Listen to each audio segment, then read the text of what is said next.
개인적으로 좋아하는 시가 있습니다. 여러분들 잘 아시는 시일 텐데요. 제가 좋아하니까 좀 이거 시를 좀 외워서 여러분들에게 쫙 멋있게 이렇게 낭독했으면 좋겠는데 제가 외우지를 못했습니다. 그래서 읽어드리도록 하겠습니다. 김춘수 시인의 꽃입니다. 내가 그의 이름을 불러주기 전에는 그는 다만 하나의 몸짓에 지나지 않았다. 내가 그의 이름을 불러주었을 때 그는 나에게로 와서 꽃이 되었다. 내가 그의 이름을 불러준 것처럼 나의 이 빛깔과 향기에 알맞는 누가 나의 이름을 불러다오. 그에게로 가서 나도 그의 꽃이 되고 싶다. 우리들은 모두 무엇이 되고 싶다. 나는 너에게, 너는 나에게 잊혀지지 않는 하나의 의미가 되고 싶다. 참 멋진 시여서 제 마음 가운데 두고두고 외우고 싶고 또 자주 낭독하고 싶은 시 중에 하나입니다. 이 시의 내용처럼 우리 모두는 누군가에게 큰 의미가 되고 싶어 합니다. 그러나 그 대상이, 우리가 그렇게 바라는 그 대상이 우리를 그렇게 불러주지 않고 또 우리를 그렇게 찾아주지 않으면 이 일은 불가능하다라는 것을 또 의미하기도 합니다. 사랑하는 남편, 정말 사랑해서 결혼한 남편이 조금 싫어지면 남편이 아니라 왼수가 됩니다. 그리고 목숨보다 사랑했던 자녀가 꼴보기가 싫어지면, 저도 들은 말인데 아들, 딸이 아니라 똥강아지가 된다고 합니다. 그래서 원래 우리 하키톡이 이름을 지을 때 하나님의 자녀를 키우는 모임이 아니라 똥강아지를 키우는 모임으로 먼저 지어서 제가 좀 정정을 요구했어요. 그거는 오래 갈 수 없는 일입니다. 그래서 하나님의 자녀를 키우는 톡으로 하키톡으로 바꿨어요. 근데 이렇게 우리가 살면서 사랑했던 대상에 대해서 마음과 명칭이 바뀌지만 하나님은 우리를 자녀 삼으셨고 그 자녀 삼아주신 명칭과 그 마음이 지금도 유지되고 계시기에 우리가 이렇게 예배하고 있는 줄 믿습니다. 하나님의 자녀된 우리가 하나님의 자녀로 부르심을 받았기에 우리는 그 의미대로 살아가고 있는 거예요. 하나님을 아버지라 부를 수 있는 혜택뿐만이 아니라 우리가 이 자리 가운데서 자녀됨을 누리시는 저와 여러분들이 되시길 간절히 소망하고 축복합니다. 그래서 우리가 자녀로서 이 땅에 살아갈 수 있다는 것 참 행복한 일이에요. 우리가 누군가에게 의지할 수 있다는 것, 그리고 우리가 누군가를 바라볼 수 있다는 것, 그리고 영원한 그 천국 소망을 두고 살아갈 수 있다는 것이 하나님이 우리를 자녀로 불러주셨기 때문에 가능한 일인 줄 믿습니다. 그래서 자녀라는 존재론적 의미를 부여받은 우리는 이 환난의 때에도 소망 되신 예수를 끝까지 붙잡고 승리해야 하는 거예요. 우리 이 말씀을 로마서에서 사도 바울이 이렇게 이야기했어요. 로마서 5장 3절부터 5절 말씀 우리 한번 같이 읽겠습니다. 시작. 다만 이뿐 아니라 우리가 환난 중에도 즐거워하니 이는 그 환난은 인내를, 인내는 연단을, 연단은 소망을 이루는 줄 알미로다. 아멘. 이 환난의 때에 우리가 즐거워할 수 있는 이유는 무엇입니까? 소망 때문인 줄 믿습니다. 이 많은 과정들이 있지만 우리 일단 소망만 보자고요. 소망은 누구한테 있습니까? Hope in Christ. 우리 예수 안에 있는 소망만 끝까지 붙잡으시고 나아가시는 저와 여러분들이 되시길 간절히 축원합니다. 그래서 우리 한번 다 같이 또 우리 멀리감치 인사할 때 예수 안에 소망이 있습니다. 우리 함께 또 고백하겠습니다. 우리 한번 서로 인사하겠습니다. 예수 안에 소망이 있습니다. 예수 안에 소망이 있습니다. 아멘.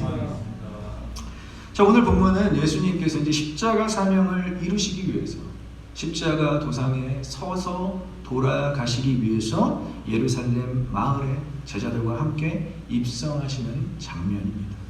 자, 이 장면에서 제자들은 매우 들떠 있습니다.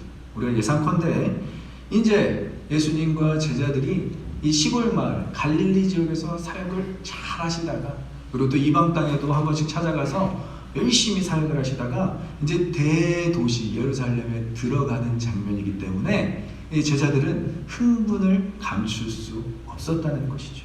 이 대도시에서 정치적으로 혁명적으로 큰 일을 할 것이라고 막연한 기대가 제자들에게는 있었다는 것입니다. 예루살렘 성내에 있는 사람들은 조금 달랐습니다. 이 사람들은 두 가지의 마음이 있었어요. 첫 번째 마음은 영웅적 기대감이었어요. 이제 로마 총독인 본디오 빌라도가 그 예루살렘 지역, 유대 지역을 다스리고 있었는데 이 유대인들, 예루살렘에 사는 유대인들은 또 다른 어떠한 유대인의 영웅이, 유대인적 영웅이 드러나기를 소망하고 있었습니다. 그래서 예수님을 기다림과 반면에 또 이스라엘 새 지도자의 출몰에 대한 환영한 마음이 있었지만 바리새인들과 종교 지도자로부터 예수님이 타겟이 되었다라는 소문도 무성하였기 때문에 두 가지 마음이 공존했다는 거예요. 기대감과 두려움이었다는 거예요. 자, 우리가 이 도시에 살아가면서 우리가 날마다 접하는 소식 때문에 물론 이것이 지나갈 거라는 기대감도 있지만 두려움도 존재한다는 거예요. 하지만 주님의 사역, 주님의 사명은 이것에 개의치 않고 이러한 소문과 이러한 어떤 분위기에 개의치 않고 사명을 이루시는 예수님의 모습을 보면서 우리 역시 마찬가지입니다. 이 땅을 살아가면서 우리 여러 가지의 마음이 공존하지만 제가 오늘 우리 오버플로잉 교회 와서 정말 은혜를 많이 받았던 건 우리 형제 자매들이 예배 1시간 전에 와서 기도하고 있는 모습을 보면서 제가 참 정말 부르짖으면서 기도하는 모습에 진짜 목회자인 저로서도 굉장히 큰 도전을 받았어요. 진짜 우리 교회에 소망이 있는 것은 여러분들이 기도하기 때문인 줄 믿습니다. 네. 세상 흔들리고 사람들 변해도 이 자리 가운데서 기도하는 여러분들을 보니까 마음이 뜨거워져서 하나님께 너무 감사와 찬양과 영광을 드렸어요. 기도하면 하나님께서 하실 것입니다. 기도하지 않으면 우리가 하는 일이고 우리가 버텨내야 되는 일이지만 기도하면 하나님께서 일하실 줄 믿습니다. 우리 할 수 없는 것 하나님께 맡기자고요. 우리가 너무 전전긍긍하면서 이때를 살아가려고 노력하는 것 힘 다 빠지고 정말 너무 많은 소식 때문에 막 머리가 아플지라도 우리가 이 자리에서 기도하는 순간 하나님께서 일하시길 것이기 때문에 우리가 믿음을 갖고 오히려 여러분들의 사명 그리고 그 주님께서 이루신 소명만 생각하면서 나아갔으면 좋겠습니다. 그래서 제자들은 이렇게 들떠 있고 예루살렘 성내에 있는 사람들은 두 가지 마음이 공존하는 이 상황 가운데서 예수님은 이제 엄청난 일을 행하실 것 같지만 아주 작은 일을 하십니다. 그 작은 일은 우리 본문을 보면 알 수 있어요. 이 작은 일은 어떤 일이냐면 예루살렘 들어가기 전 2마일 전에 있는 아주 작은 마을로 들어갑니다. 이 작은 마을의 이름은 이렇게 명시되어 있어요. 감라몬이라 부르는 산 쪽에 있는 벳바게와 베단이라는 그런 명칭의 마을이었습니다. 여기는 아주 변두리 지역으로 작은 마을이었어요. 그래서 이 마을 떨어진 마을에서 입성 준비를 시작하시는데 이 입성 준비는 대단한 무언가 있어야 되잖아요. 그런데 예수님께서 필요로 하신 것은 나귀 새끼 한 마리를 그곳에서 빌립니다. 이 빌리는 장면을 오늘 누가는 자세하게 적어서 우리에게 전달하고 있어요.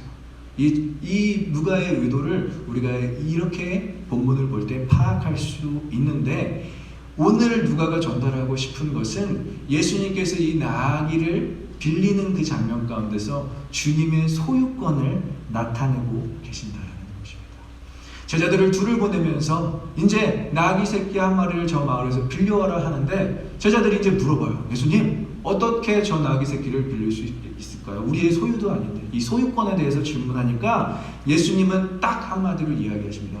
주가 쓰시겠다 하라라고 이야기하십니다. 이것은 주가 쓰시겠다라고 하는 이 표현은 이 큐리오스, 주님, 바로 소유권을 주장하는 단어입니다. 그 물건의 소유권을 가지고 있다라는 의미입니다. 그래서 그 나귀에 대한 소유권이 내가 가지고 있다고 주장해라 라고 이야기하는 것입니다. 여기서 문화적 배경을 잠깐 보면 이 문화적 배경이 안가리아라는 이 문화적 배경인데 이것은 고위 성직자 그리고 고위 간부들이 개인적인 이유로 인해서 마을의 물건들을 자연스럽게 그들이 사용할 수 있는 그런 문화적 배경이 있습니다. 이런 권리는 납비들 같은 사람들, 그러니까 율법 교사들에게도 이 권리가 허용이 돼서 이 사람들이 나귀나 혹은 마을에 있는 물건들을 자유롭게 쓸 수 있는 소유권을 주장할 수 있는 문화였어요. 그것을 안가리아라고 하는데, 그러니까 이것은 그렇게 이슈가 될 만한 문제가 아니었다라는 것이죠. 이슈가 될 만한 문제는 무엇이었냐? 나귀를 빌렸다라는 거예요. 아무짝에도 쓸모없어 보이는 나귀, 거기에다가 새끼까지 붙어서 나귀 새끼, 어린 나귀를 빌리는 장면이 오늘 영적인 의미를 담고 있다는 거예요. 그래서 캐치폴이라는 사람은 The Triumphal Entry라는 책에서 이렇게 썼어요. 전쟁에서 승리한 영혼적인 인물이 축하를 받으며 성으로 입성하는 것이 바로 입성식인데, 말 대신 막 명마들 있잖아요. 막 보기에도 좋고 강해 보이고 튼튼해 보이는 말 대신 나귀를 입성하는 예수 그리스도의 태도는 로마인들에게 어떠한 유혹도 되지 않았다는 것입니다. 즉 예수님의 예루살렘의 입성의 목표는 도성, 이제 그 성을 내가 접수하겠다의 의미가 아니라 성전에서 내 사역을 이루겠다, 도성이 아닌 성전을 의미하고 있는 것입니다. 오늘 본문은 입성 자체가 중요하다는 게 아니에요. 야, 도시에 입성했다, 이것 자체가 중요한 것이 아니라 예수님의 입성의 목표는 바로 성전에 있음을 우리가 오늘 본문을 통해서 알 수 있어야 한다는 거예요. 이것을 어떻게 예수님께서 드러내시고 있느냐, 이 목표를 어떻게 드러내시고 있느냐, 나귀 새끼를 빌려서 그것을 타고 입성하는 것이 바로 예수님의 겸손함만을 상징하는 것이 아니라, 나는 입성에, 도성에 관심이 있는 것이 아니라 나의 성전, 내가 이뤄낼 그 예배에 관심이 있다는 것을 표현하는 것입니다. 그래서 주님께서 소유권을 주장하시는 이 나귀 새끼를 통해서 오늘 본문은 어떠한 영적 의미를 전달해주고 있는지 한번 여러분들과 살펴보도록 하겠습니다. 자, 오늘 본문에 세 가지 정도 너무나 중요한 부분이 있는데, 우리 첫 번째 한번 따라해보도록 하겠습니다. 주의 소유는 순결성을 의미한다. 순결성을 의미한다. 예수님은 나귀를 빌렸어요. 그 나귀를 빌리고 이제 많은 사람들 앞에서 나귀를 타고 예루살렘 성을 입성하시는 장면을 보여주실 거예요. 이것은 무엇을 의미하냐면 순결성을 의미하는 것입니다. 자신의 사명의 순결함을 공표하는 거예요. 그러니까 순결함 자체가 목적이었다는 것이죠. 우리 30절을 보면 아무도 타보지 않은 나귀가 매어 있는 것을 보리니 라고 나와 있어요. 아직 이 나귀가 태어난 지 얼마 안 돼서 정말 제대로 다녀보지도 못한 그런 나귀를 예수님께서는 타시겠다라고 이야기합니다. 그것은 예루살렘 입성의 목적을 드러내시는 거예요. 이 목적은 무엇이라고요? 바로 주님의 순결함을 나타내시기 위함입니다. 그래서 전반적인 목적을 보면 이스라엘을 해방하시고자, 정치적 혁명을 이루고자 하는 목적이 아니라 신성하고 거룩한 평화의 목적을 이루기 위해서 예수님께서는 이 나귀를 빌려서 타시는 것을 볼 수 있습니다. 통치가 아니라 죽음으로, 권리가 아니라 희생으로 예수님께서는 이제 예루살렘에서 하나님의 뜻을 이루시겠다라는 결단의 의미가 포함되어지고 있는 것입니다. 본문의 나귀처럼 우리의 존재는, 그리고 예수님의 사명을 이루는 우리는 순결해야 될 줄 믿습니다. 그것이 바로 성도의 목적이에요. 우리가 하나님의 자녀로 부르심을 받았다면 어떠한 상황 가운데서도 우리가 순결해야 될 줄 믿습니다. 순결은 분리되었다라는 것, 하나님의 사람으로 세상과 세퍼레이트 되어 있다는 거예요. 그래서 우리가 세상에 속한 사람들이지만 창조적 분리로 우리는 살아가는 사람들입니다. 한번 따라해볼까요? 창조적 분리.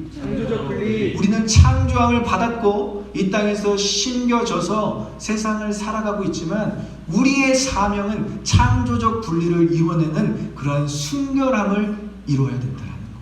그래서 우리의 삶을 통해서 사람들이 느낄 수 있는 것은 순결하다, 순결한 주의 백성이구나, 거룩한 주님의 신부이구나 라는 것을 여러분들을 통해서 느끼고 경험해야 된다는 것입니다. 특별히 우상 숭배와 세상 그 모든 풍파에 타협하지 않는 그 정결함이 왜 필요하냐면 신랑 되신 예수님께서 다시 그 정결한 신부를 만나러 이 땅에 오실 것이기 때문입니다. 우리는 결혼식을 준비해야 되는 자들이에요. 우리가 막 세상에서, 그리고 악한 그 죄 가운데서 우리가 섞여 살고 그것에 대해서 빠져 살다 보면 우리가 다시 오실 예수님을 진정한 신랑으로 맞아들일 수 없다라는 거예요. 그것은 신랑을 정해놓고 바람을 피는 행위와 똑같은 것입니다. 다시 오실 예수님을 우리가 맞이하기 위해서라도 우리는 이 땅 가운데서 정결함으로 살아가야 될 줄 믿습니다. 그것이 오늘 나귀 새끼가 주는 그 정결함의 의미입니다. 제가 대학교 때 이 순결 서약식을 했어요. 이 순결 서약식이라는 것은 이 순결 반지가 있습니다. 많은 학생들이 모여서 순결 반지를 이렇게 끼고 나는 절대 혼인 전에 나의 정조를 지키겠습니다 하고 이제 선언하는 부분이 있습니다. 서약식의 그 순결 서약식의 대부분 온 분들이 모태솔로였어요. 모태솔로고 한 번도 연애를 해보지 못한 사람들이 와서, 그리고 그 안타깝게도 독신의 은사를 받으신 분, 저희 신학교이기 때문에 독신의 은사를 받으신 분들이 그 순결 서약식에 참여하는 모습을 보면서 참 제 마음 가운데 마음이 좀 아팠습니다. 아, 저 순결 서약식은 그렇게 독신의 은사나 뭐 이렇게 모태솔로로서의 어떤 결단하는 것이 아니라 그 반지를 끼고 선포하는 순간 나는 주님의 소유로 정결해질 것을 결단하는 그런 선언식입니다.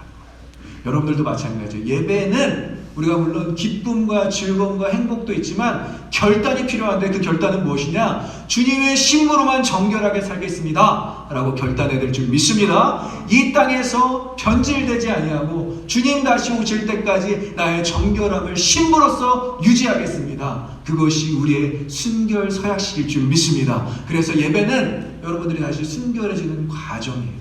찬양하면서 여러분들 순결해져야 되고요, 말씀을 통해서 여러분들 정결해져야 되고요, 특별히 우리가 결단 찬양하고 기도하는 그 순간에 우리가 하나님 앞에 온전히 정결해짐으로 말미암아 세상 가운데서도 창조적 분리, 정결함으로 살아내시는 저와 여러분들이 되시길 간절히 소망하고 축복합니다. 두 번째, 이 영적 교훈은 따라해볼까요? 주의 소유는 용도에 따라 각각 쓰여진다. 주의 소유, 하나님의 것, 주님의 것에도 그것에 맞는 용도가 있다는 거예요. 나귀가 가축으로서 갖는 용도는 사람이나 짐을 실어 나르는 것이 나귀의 용도입니다. 근데 나귀는 말보다 레벨이 한참 낮아요. 작고 초라한, 작고 어떻게 보면 힘이 없는 동물이어서 말보다는 레벨이 많이 낮지만 용도는 분명했다는 것입니다. 우리의 용도도 우리의 용도라고 하지 않고 은사라고 하는데, 그 은사도 지체마다 각각 다르게 쓰여집니다. 머리가 하는 일과 손과 발이 하는 일이 각각 다르다는 것이죠. 그래서 고린도전서 12장 27절에서 28절까지는 사도 바울이 우리가 한 몸을 이룬 지체로서 그리스도를 머리로 모시고 한 몸을 이룬 지체로서 어떠한 역할을 해야 되는지 자세하게 이야기하고 있어요. 한번 우리가 고린도전서 12장 27절부터 28절 말씀을 함께 보도록 하겠습니다. 준비가 되었지 않으면 제가 한번 읽어드릴게요. 너희는 그리스도의 몸이요 지체의 각 부분이라. 하나님이 교회 중에 몇을 세우셨으니 첫째는 사도요, 둘째는 선지자요, 셋째는 교사요, 그 다음은 능력을 행하는 자요, 그 다음은 병 고치는 은사와 서로 돕는 것과 다스리는 것과 각종 방언을 말하는 것이라. 이렇게 하나님께서 교회를 세우신 것은 각 지체들로서 그 맡은 은사, 그 맡은 사명을 온전하게 감당하기 위해서 지체들에게 다른 은사를 주셨다라고 이야기하고 있습니다. 각자의 자리에서 맡은 역할에 최선을 다하는 것이 교회 지체들의 가장 아름다운 모습일 뿐만이 아니라 사회에서도 마찬가지예요. 누군가는 엄마로, 누군가는 아빠로, 또 누군가는 매니저로, 또 누군가는 사장으로 부르심을 받았다면 각자의 역할이 있는 것입니다. 그래서 참 요즘에 감동을 주는 사람들이 있잖아요. 의료계에 종사하고 방역에 힘쓰는 그런 방역원들이 자신의 사명을 감당하는 데 너무 최선을 다하는 모습을 보면서 불평불만 한마디도 없이 잠을 못 잔대요. 그냥 잠을 못 자고 계속 방역에 힘쓰느라고 잠을 잘 수가 없더라고요. 참 그런 모습을 보면서 예전에 우리 재성 형제가 연구소에서 그 방역복을 입고 연구원으로 지냈다라고 얘기를 해요. 그래서 제가 물어봤어요. 그 방역복 혹시 하나 갖고 있는 거 있냐고. 왜냐 괜히 물어본 게 아니라 저도 그 방역의 시기가 오면 저도 좀 그 일에 동참하고 싶어서 한번 좀 물어봤어요. 근데 없다고 그래서 좀 아쉬웠습니다. 지금 병원이나 의료계 종사하시는 분들은 진짜 밤낮을 새어가면서 그 일에 최선을 다하는 모습을 보여줍니다.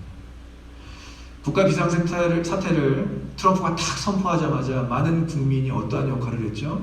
사재기의 역할을 했습니다. 사재기는 국민의 역할이 아니에요. 국민은 국가의 명령과 국가의 지침을 따르는 것이 국민의 역할인데, 많은 사람들이 마켓으로 몰려가서, 물론 그것이 잘못됐다는 건 아니지만 물과 휴지를 그냥 사재기하는 모습들을 보면서 어떤 분이 그런 얘기를 해요. There are two types of people in the world 하면서, 정말 어떤 데는 가난하고 그 물건이 없어서 죽어가는 사람들이 있는 반면에 그 많은 것들을 사재기하면서 자기만 살겠다라고 하는 그런 사람들이 있다는 거예요. 그것은 국민의 역할이 아닌 것입니다. 국민의 역할은 어떤 나라의 지침과 나라의 명령에 복종할 뿐만이 아니라 우리의 자리에서 최선을 다하는, 여러분들의 직장 가운데서 최선을 다하고, 선생님으로서 최선을 다하고, 직장인으로서 최선을 다하고, 사장으로서 최선을 다하고, 목회자인 저도 목회자로서 최선을 다하는, 우리가 이런 역할들을 좀 이 시기에 감당했으면 좋겠어요. 그것이 바로 주님께서 소유권을 주장하시는 바로 소유들의 용도, 사용 방법이라는 것입니다. 그래서 여러분들이 어떠한 용도로 쓰이던 간에 하나님께 영광 돌리시는 저 여러분들이 되시길 간절히 소망하고 축복합니다. 그 용도대로 쓰이는 것 자체가 우리의 삶의 예배인 거예요. 물론 이렇게 드리는 것도 예배이지만 우리가 삶에서 어떠한 자리 가운데 어떠한 모습으로 살아내느냐, 그것도 여러분들이 예배를 드리는 하나의 모습인 것입니다. 이렇게 예배를 잘 드리고 하나님 만나고 경험했다면 삶의 자리에 돌아가셔서 여러분들의 최선을 다하여 삶 가운데 여러분들의 용도를 마음껏 활용하시는 저와 여러분들 되시길 간절히 소망하고 축복합니다. 세 번째 한번 따라해볼까요? 주의 소유는 우리의 존재론적 가치를 포함한다. 우리의 존재인 거예요. 아까 제가 김춘수 시인의 꽃이라는 시를 제가 낭독했습니다. 그것은 존재의 의미에 대해서 다루고 있어요. 누군가에게 존재가 되기 위해서는 부름을 받아야 되고, 또 나도 누군가 필요하다면 그 사람을 불러야 하는 것이 존재론적 가치입니다. 서두에 얘기했듯이 하나님은 우리를 자녀로 불러주셨습니다. 믿습니까? 하나님 우리를 자녀로 부르셨고 그 자녀되게 사셨어요. 그러면 우리가 하나님을 의식하기 위해서는 동일하게 우리도 하나님을 아버지로 고백해야 돼요. 이 환난의 때에 더욱더 아버지를 찾아야 된다는 거예요. 더욱더 아버지를 의탁하고 더욱더 아버지를 기대해야 될 줄 믿습니다. 그래서 용도에 따라, 어떻게 보면 아까 용도에 따라 가치가 결정된다라고 얘기했잖아요. 세상은 그래요. 하지만 하나님의 선택과 원리는 조금 다릅니다. 하나님의 선택과 원리는 용도와 관계없이, 사용 방법에 관계없이 그 가치가 매겨지는데, 그 시작이 어디냐? 바로 하나님의 자녀, 성도인 것입니다. 그러니까 우리는 출발점이 같은 사람들이에요. 내가 먼저 믿었고, 내가 먼저 교회 다녔고, 나는 모태신앙이고, 나는 30년 기도, 이거 아무 필요 없습니다. 하나님의 부르심은 성도부터 시작하는 것입니다. 믿으십니까? 하나님의 자녀부터 시작하는 것입니다. 그래서 그 출발점이 같다는 것에 대해서 여러분들은 자부심을 느껴야 돼요. 조금 신앙생활을 늦게 하셨어도 괜찮습니다. 조금 신앙생활이 더딜지라도 괜찮아요. 하나님은 똑같은 부르심으로 부르셨어요. 하나님의 자녀, 성도로 부르셨습니다. 그래서 이 모든 가치 있는 존재들이 합력하여 선을 이룰 수 있다고 얘기해요. 한 명으로는 안 돼요. 두 명으로도 안 돼요. 많은 사람들이 모여서 선을 이루어야 되는데, 그것이 바로 똑같은 존재론적 가치를 부여받은 사람들이 모였을 때, 똑같은 존재론적 가치를 부여받은 그런 하나님의 소유들이 모였을 때 가능하다고 로마서 8장 28절에는 이렇게 고백하고 있습니다. 우리 한번 잘하는 말씀 한번 읽어보도록 하겠습니다. 우리가 알거니와 없습니까? 네, 괜찮습니다. 제가 읽어드릴게요. 우리가 알거니와 하나님을 사랑하는 자 곧 그의 뜻대로 부르심을 입은 자들에게는 모든 것이 합력하여 선을 이루느니라. 믿으십니까?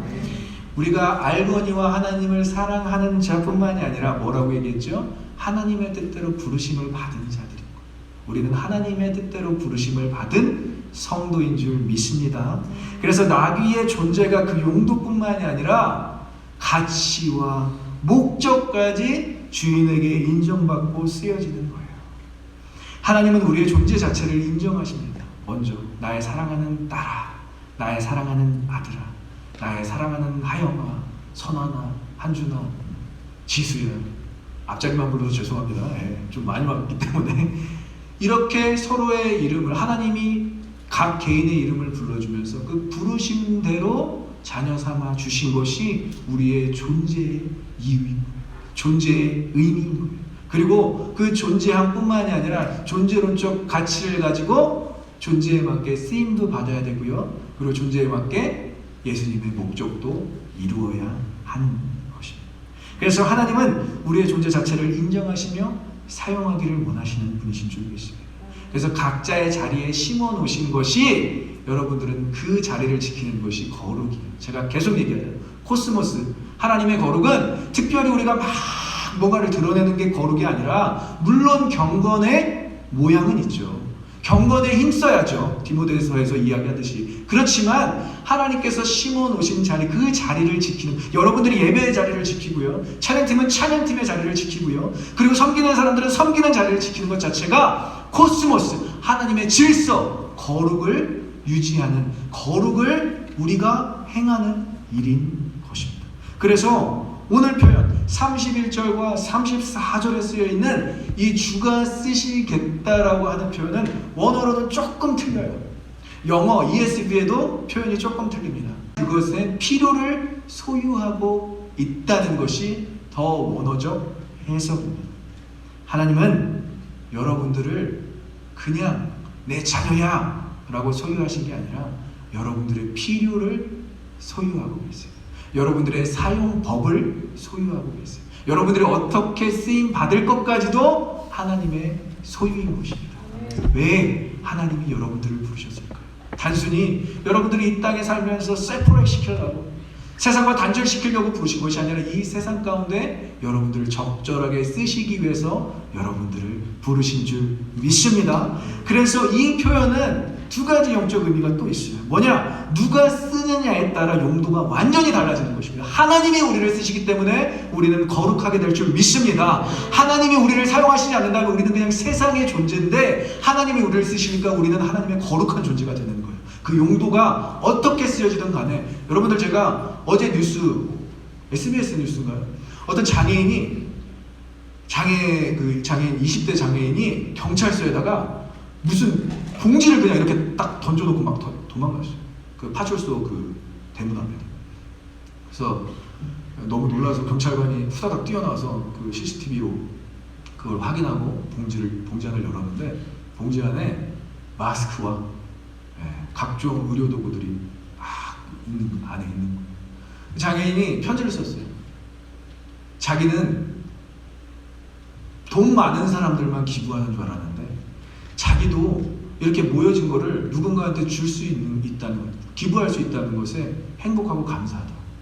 그리고 열심히 이런 시기에 정말 불러만 주시면 출동하는 그 경찰관들한테 자신의 고마움을 표현하고 싶었다고, 그렇게 선행을 베푸는 것이, 안 지키고 싶어서 그냥 봉지 놓고 막 달려가는 것까지 다 CCTV에 잡혀갖고 뉴스에 나왔거든요. 그런 역할을 하는 사람이 있더라고요. 전 그걸 보면서 굉장히 도전받았어요. 이런 힘든 시기에, 아니 마스크 그 사재기 하려고 막 그렇게 자기 것만 모아놓고 있는 시기에 누군가한테 베풀고 싶다고, 몸도 안 좋은 그 청년이 경찰서에다가 그렇게 마스크와 의료 부품을 이렇게 공급하고 기부하는 모습을 보면서, 저 사람의 소유는 하나님께서, 저 사람의 필요는 하나님께서 사용하고 있는 거구나 라고 또 느꼈습니다. 그런 부분에서 우리의 목적도, 우리의 용도도, 우리의 가치도 하나님의 것이라고 인정할 때에 우리는 하나님께 온전히 쓰임받게 될 줄 믿습니다. 그러면 우리 한번 오늘 말씀을 정리해 볼게요. 주님의 목적은 오늘 딱 표현되어지고 있어요. 전쟁의 영웅이 아닌 평화의 왕으로 예루살렘에 입성하는 그런 목적을 갖고 계십니다. 나귀의 용도는 무엇일까요? 나귀의 용도는 예수님의 순결한 목적을 나타낼 가장 최적의 도구이자 예수님을 안전하게 모시는 것이 나귀의 용도인 것입니다. 그리고 마지막으로 나귀의 존재론적 가치는 무엇입니까? 평범한 나귀가 아니라 주님에게 존재론적 가치와 목적 그리고 용도를 부여받은 존재예요. 부여받다라는 표현이 bestow on이거든요. 그러니까 기름 부은 것처럼 그 용도와 가치와 목적이 나귀에게 부어진 것입니다. 그러니까 나귀는 쓰임받은 게 아니라 그것을 주님께서 쓰시겠다고 하고 나귀를 주님께서 품으신 거예요. 그러니까 나귀는 예수님 앞에서 품어져서 예루살렘 입성을 같이 한 그것에 쓰임받았다는 거예요. 그것이 바로 거룩하고 고귀하게 쓰임받아졌다는 거예요. 저는 나귀가 참 사람은 아니지만 너무 부러웠어요. 이렇게 예수님께서 존재론적 가치와 용도와 목적과 그 모든 것을 이 나귀를 통해서 달성하셨죠. 저는 이 나귀가 너무 부러워요. 제 어린 시절을 생각해보면 참 어두웠습니다. 정말 이렇게 춤을 제가 추고 싶어서 춘 게 아니라 이 형들에게 붙잡혀서 어쩔 수 없이 끌려가서 막 춤을 배우다 보니까 이렇게 뭐 그런 필드에서 좀 자랐어요. 근데 교회의 문화가 너무 다르니까 이게 너무 이렇게 상극되는 거예요. 상관되는 거예요. 뭐 이렇게 하고 싶어도 못하고 제가 성가대에 들어갔는데 성가대에서 탈퇴했습니다. 너무 이 성가를 가요처럼 부른다고 저를 탈퇴시켜 주시더라고요. 그래서 다시는 안 와도 된다고 저한테 이렇게 성가대장님이 말씀하시고 제가 율동팀에 들어가서 중학교 2학년 때 율동팀에 들어갔는데 제 몸짓이 거룩하지 않대요. 뭔가 이렇게 리드미컬하게 율동을 하는데 이것은 교회에 맞는 율동은 아닌 것 같다고 저를 이렇게 탈퇴시켰어요. 2번이나 탈퇴를 당했습니다. 정말 쓰임을 받고 싶은데 이거 어디서 쓰임 받지 못하니까 저한테는 이 탈퇴 이후로 이렇게 방황의 시간이 계속 왔어요. 세상 좋으라고 춤추고 세상 좋으라고 노래하고 그러다가 대학교 때 제가 여러분들에게 간증했던 부분이 있었는데 대학교 때 우리 워십 동아리에서 이 소복 입고 막 이렇게 막 할렐루야 워십팀이 갑자기 1학년 김충만을 찾겠다고 저를 모집하고 딱 우리 워십팀 단장 앞에 딱 섰는데 저한테 춤을 춰보라고 최선을 다해서 췄죠. 제가 할 수 있는 거라고 춤이니까 최선을 다해 췄는데 그 워십팀장이 저를 딱 보더니 이제 시대가 바뀌어서 이 춤이 네가 바로 네가 추는 춤이 이제 성교적 도구가 될 거라고 저한테 그렇게 얘기하는 거예요. 그 이후로 한 15년간 정말 이 춤과 노래하는 부분으로 15년간 문화생활을 했던 그런 기억이 있습니다. 저는 다시 저한테 그런 기회가 주어지면 저는 다시 할 거예요. 왜냐면 저는 아직 건강하거든요. 건강하고 아직도 하나님에 대한 열정과 성교적 사명이 있기 때문에 지금 조금 불을 지펴주시는 분들이 계셔서 좀 감사해요, 사실은. 여러분, 우리가 이 땅에서 하나님께 쓰이면 얼마나 쓰임을 받겠습니까? 오늘 나귀처럼 저는 그렇게 생각해요. 우리 이 나귀를 보면서 저는 우리 교회를 생각하게 됐어요. 작은 교회 같고 젊고 열정만 있는 것처럼 보일 수 있어요. 쟤들이 뭘 하겠어? 모여서 뭘 한다고 그래. 그런데 우리 교회가 이 마지막 때를 어떻게 이겨나가는지 하나님과 사람들 앞에 보여줬으면 좋겠습니다. 믿으십니까? 네. 저는 준비가 되었다고 생각해요. 이 나귀 같은 우리 교회, 정말 어떻게 보면 어리숙하고 막 어른들이 걱정할 것 같은 우리 교회지만 이 마지막 때에 정말 이 환난의 때에 우리가 어떻게 영적으로 바로 서 있는지를 보여줘야 되는 때라고 생각합니다. 그래서 이 나귀와 같은 우리지만 제가 얘기했잖아요. 쓰시는 게 아니라 주님께서 덮으시는 거라니까요. 예루살렘 입성할 때에 나귀를 타고 가시는 것이 아니라 나귀는 주님과 함께 걸어가는 거예요. 주님을 업고 가는 것 같지만 힘이 든 게 아니라 주님의 그 거룩함을 등에 업고 기쁘게 입성하는 것입니다. 우리가 마지막 때 십자가 사명을 감당하고자 한다면 이런 나귀처럼 쓰임받았으면 좋겠어요. 우리 교회가 나귀 새끼처럼 주님 앞에 거룩하고 정결하게 쓰임받을 뿐만이 아니라 그 용도와 목적을 정확하게 쓰임받게 하여 주시옵소서. 이것이 저와 여러분들 우리 교회를 위한 기도 제목이어야 될 줄 믿습니다. 그래서 예전에 한 형제가 우리 교회를 저에게 소개해 줬어요. 우리 교회가 어떤 교회냐, 제가 부임한 지 얼마 안 됐을 때 이렇게 볼펜을 저한테 이렇게 딱 잡더라고요. 볼펜 중간을 딱 잡고 이렇게 막 이렇게 흔들더라고요. 이렇게 막 흔들더라고요. 그래서 제가 그게 뭐냐고 제가 물어봤어요. 그 표현이 뭐냐고. 저희 교회는요, 중심은 있는데 계속 흔들려요. 이러더라고요. 그런데 저는 그 말이 너무 도전이 되는 거예요. 흔들려도 괜찮아요. 중심이 안 흔들리잖아요. 중심이. 믿으십니까? 중심, 하나님을 향한 중심만 안 흔들리면 여러분 좀 우리 사자기에도 괜찮아요. 어쩔 수 없잖아요. 살아야 되잖아요. 그리고 조금 우리 세상 가운데서 조금 좀 힘들어져서 타협하는 부분 여러분 너무 죄책감 갖지 마세요. 하지만 중심만큼은 변하지 말자고요. 우리 그 형제가 저 이렇게 볼펜 흔들었던 게 아직도 막 기억이 나고 눈만 감으면 막 기억나. 목사님 저희는 중심은 안 흔들려요. 근데 그게 너무 은혜가 되더라고요. 우리도 생존에 있어서 비성숙한 모습을 보여줄 수 있어요. 그러나 우리의 존재론적 가치와 하나님 자녀에 대한 부분만 흔들리지 않기를 간절히 소망하고 축복합니다. 우리 이렇게 예배를 드릴 수 있다는 것, 여러분들 1시간 전에 와서 기도한다는 것 자체가 저는 너무나 큰 도전이 되기 때문에 이 중심만 흔들리지 마십시오. 그러면 하나님께서 이 마지막 때에 나기보다 더 크게 하나님께서 여러분들을 사용하실 줄 믿습니다. 기도하겠습니다.